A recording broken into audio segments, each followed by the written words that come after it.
ڈونگا بونگا سے حافظ محمد حق نواز صاحب نے سوال پوچھا ہے۔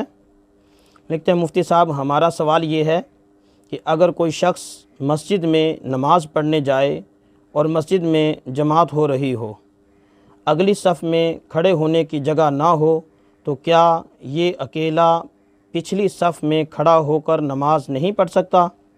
اگر اس نے لا علمی میں اکیلے کھڑے ہو کر نماز پڑھ لی تو کیا اس کی یہ نماز نہیں ہوئی؟ ہمیں ایک امام صاحب نے بتایا ہے کہ اس طرح اکیلے مقتدی کی نماز نہیں ہوتی۔ برائے مہربانی اس مسئلہ پر روشنی ڈالیں۔ حافظ محمد حق نواز۔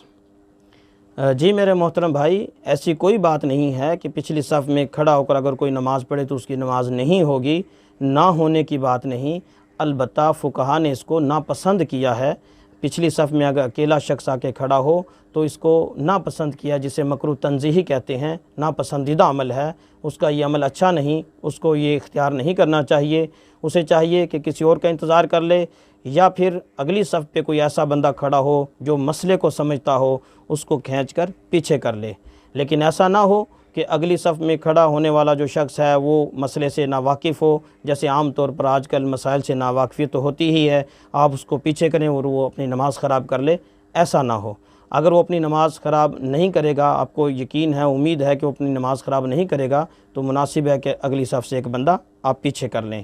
اگر ایسا نہیں کرتے،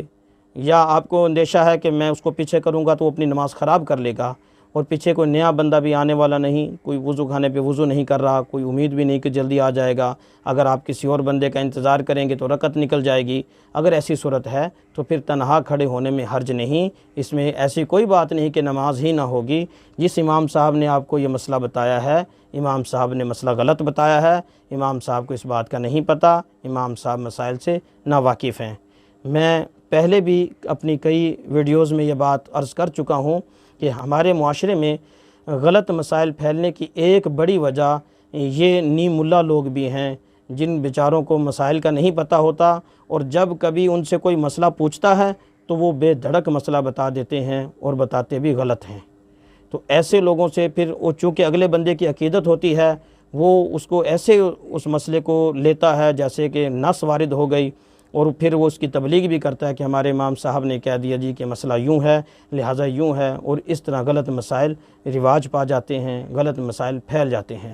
صحیح بات یہ ہے کہ مسائل پوچھنے کے حوالے سے آپ صرف انہی لوگوں سے پوچھیں جو باقاعدہ اس شعبے میں ہیں، جو دارالافتاء کا کام کرتے ہیں، جو باقاعدہ تحریری فتوے کا کام کرتے ہیں، جو مسئلہ وہ بتاتے ہیں اس کو وہ تحریر کر کے مور لگا کے بھی دے سکتے ہیں۔ ایسے بندے سے مسئلہ پوچھیں گے تو انشاءاللہ آپ کی اصلاح بھی ہوگی، آپ کو صحیح مسئلہ پہنچے گا، اور یہاں غلطی ہونے کا امکان بہت ہی کم ہے۔ اس لیے درخواست یہ ہے کہ مسائل ایسے لوگوں سے پوچھا کریں جو مطلب مسائل سے واقفیت رکھتے ہیں، ایسے لوگوں سے نہ پوچھا کریں۔ ہمارے ہاں تو یہ اس قدر رائج ہو چکا ہے کہ ایک داڑھی والا شخص جسے بیچارے کو سورہ فاتحہ بھی نہیں آتی، لوگ اس سے بھی مسئلہ پوچھ لیتے ہیں، اور افسوس اس بات پر ہے کہ وہ جسے سورہ فاتحہ بھی نہیں آتی، جب اس سے کوئی مسئلہ پوچھے گا تو وہ اپنے تئیں حکیم افلاطون بن جائے گا، وہ کیا کا کیا بن جائے گا اور مسئلہ بتا دے گا۔